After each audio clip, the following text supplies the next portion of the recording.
Selamat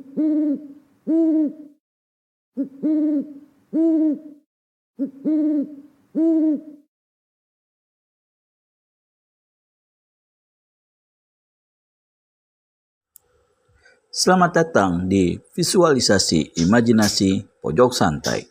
Kisah lanjutan pertarungan dramatis Datuk Maragadai melawan Pramal Pikun.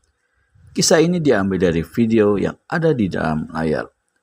Jika ada masukan, silakan berikan di kolom komen. Selamat menyaksikan dan terima kasih. Selamat datang di Pojok Santai, channel khusus yang membahas komik dan novel dengan cara asik. Pramal Pikun berhasil mendapati Datuk Maragadai di telaga di mana bersemayam pusaka tuak setan. Pramal Pikun menduga Datuk Maragadai berhasil memperolehnya dan berhendak merebutnya. Berhasilkah dia? Yuk langsung saja disimak video berikut ini.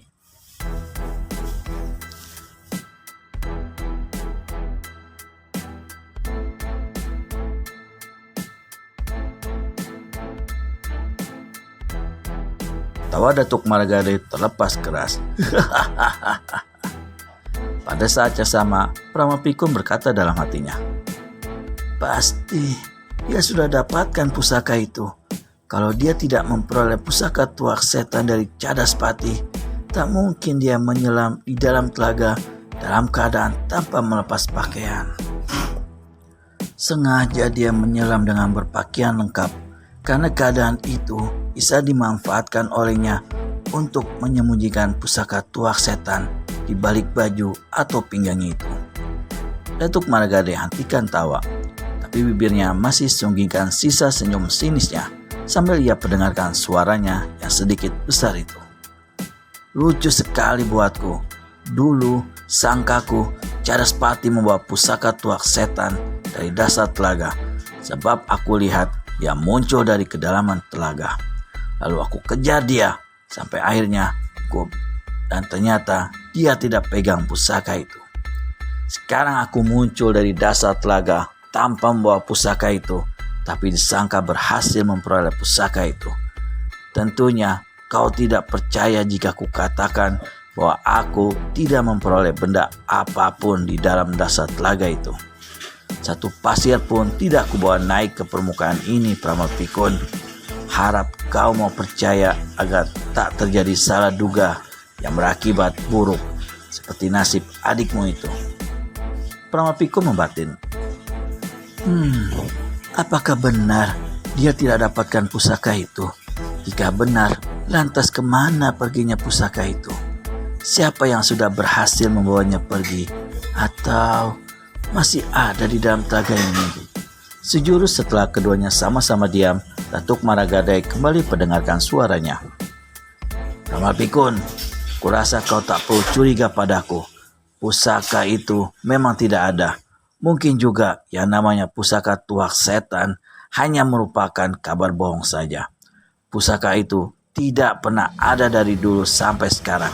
Jadi tak ada guna kita bersitegang memperebutkannya. Dan aku tak bisa terlalu lama tinggal di sini karena aku punya banyak urusan di tempat lain. Aku harus segera pergi." "Tunggu," cegah Pramal Pikun sambil melangkah satu tindak. "Urusan kita belum beres, Maragadai.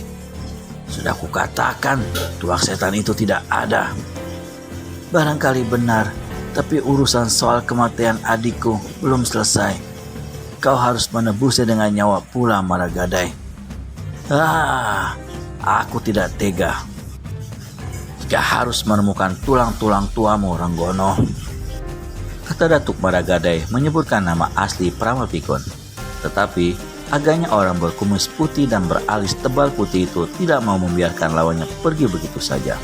Saat Datuk Maragadai balikan badan dan siap melangkah, Pramal Pikun segera kibaskan tongkatnya ke arah depan dan dari kanan ke kiri.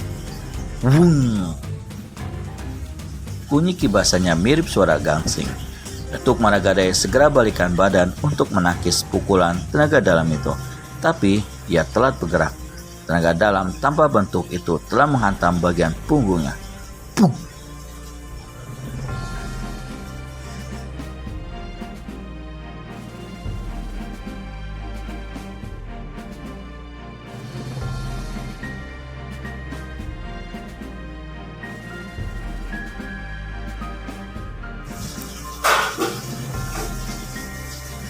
Tubuh orang berpakaian basah itu telah terjungkal ke depan tanpa ampun lagi.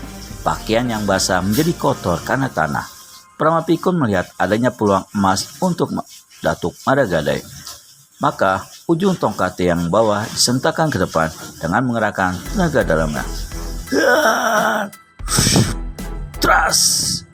Ujung tongkat itu keluarkan cahaya merah yang membentuk seperti lempengan logam bundar. Sinar merah itu melesat cepat ke arah Datuk Maragadai. Melihat kelebatan sinar merah, Datuk Maragadai tak punya kesempatan untuk menangkisnya. Ia hanya tolakkan kaki kanannya ke tanah dan tubuhnya melesat naik dengan ringan dalam keadaan masih berbaring. Tubuh yang terangkat bagaikan terbang itu selamat dari sasaran sinar merah. Tetapi sinar itu menghantam bagian bawah pohon, memotong batang pohon itu bagaikan gergaji yang luar biasa tajamnya. Pruak! Pohon itu pun tumbang dengan potongan rapi bak irisan kue lapis. Datuk Maragadai sempat terhenyak melihat potongan serapi itu. Segera ia sigapkan diri kembali dan palingkan wajah ke arah Pramana Pikun. Bersyukurlah kau bisa selamat dari jurus kepak Garudaku. Andai tidak, tubuhmu akan terpotong seperti pohon itu, Maragadai. Datuk Maragadai menggeram sambil genggamkan dua tangannya kuat-kuat. Matanya menatap bengis tanpa senyum sedikit pun. Tua Pikun bikin penyakit kau ini, Ronggono. Jangan merasa bangga dengan jurus mainanmu seperti itu. Coba kau terima jurus tapak dewaku ini. Kaki kanan Datuk Maragadai menendang ke depan dalam satu sentakan keras. Dari telapak kaki itu keluar sinar putih keperakan yang dulu nyaris melenyapkan nyawa Cadaspati di telaga itu juga. Pramana Pikun pernah melihat kehebatan jurus tapak dewa itu. Ia tidak menghindar karena ia mempunyai jurus tandingan sendiri. Maka ketika sinar putih keperakan itu melesat ke arahnya, Pramana Pikun sentakkan jari tengah dari tangan kanannya. Jari yang menyentak ke depan itu keluarkan nyala pijar api merah juga dan menghantam sinar putih keperakan itu. Benturan dua tenaga dalam dahsyat itu timbulkan dentuman yang sempat membuat permukaan air telaga berguncang. Tubuh Datuk Maragadai terpental ke belakang, membentur batang pohon yang tadi tumbang. Sementara itu, tubuh Pramana Pikun hanya terdorong ke belakang 2 langkah jaraknya. Datuk Maragadai cepat bangkitkan diri. Satu kaki sentakan ke tanah dan tubuhnya melesat bagai terbang disertai pekik kemarahan. Melihat Datuk Maragadai melompat ke arahnya, Pramana Pikun tak mau tinggal diam. Sehingga ia pun sentakan tumis sedikit dan tubuhnya melayang terbang menyongsong lawan. Mereka beradu pukulan tenaga dalam di udara. Plak, plak, plak, buk. Telapak tangan Datuk Maragadai berhasil menghantam dada Pramana Pikun. Tak ayal lagi, tubuh kurus kering itu tersentak ke belakang dan jatuh berguling-guling. Darah keluar dari mulut Pramana Pikun. Kain putih yang menyilang dari pundak ke pinggang itu tampak hitam, terbakar oleh pukulan telapak tangan Datuk Maragadai. Bekas pukulan itu masih mengepulkan asap tipis yang menyebarkan bau hangus sebuah kain. Datuk Maragadai sendiri masih berdiri tegak tanpa luka. Ia memandang lawannya dengan senyum sinis meremehkan. Jarak mereka antara 7 langkah tanpa penghalang benda apapun. Pada saat itu, tongkat Pramana Pikun tergeletak di tanah akibat lepas dari pegangannya saat beradu pukulan di udara tadi.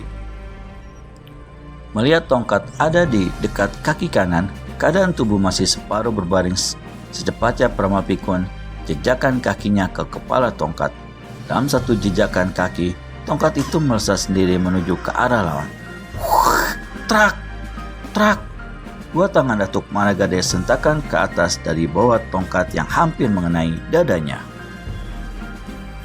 Sentakan keras tangan itu membuat tongkat membalik dan terlempar keluar hingga melayang tinggi sampai akhirnya jatuh tepat di depan mata Pramana Pikun. Tongkat itu jatuh dalam keadaan berdiri dan menancap di tanah. Bagian kepala tongkat tetap menghadap ke atas. Dengan sigap, Pramana Pikun yang sudah terluka itu menangkap tongkat dan berusaha untuk bangkitkan badan. Tetapi Datuk Maragadai tak mau diam saja. Ia segera sentakkan kakinya lagi bagai menendang udara kosong dan jurus tapak dewa kembali dilancarkan ke arah Brahma Pikun. Sinar putih keperakan itu melesat cepat menghantam Brahma Pikun. Seperti dalam kisah pusaka tuak setan, jurus maut tapak dewa itu pernah ditendangkan ke arah Cadaspati. Tapi waktu itu Cadaspati bisa menghindar dan yang menjadi sasaran adalah batu di belakangnya. Bagaimana nasib Brahma Pikun selanjutnya adalah menyambut tapak dewa Datuk Managadai? Temukan jawabannya di video selanjutnya hanya di channel Pojok Santai. Segera subscribe dan tekan tombol lonceng untuk mendapat notifikasi video terbaru dari kami. Terima kasih dan sampai bertemu kembali.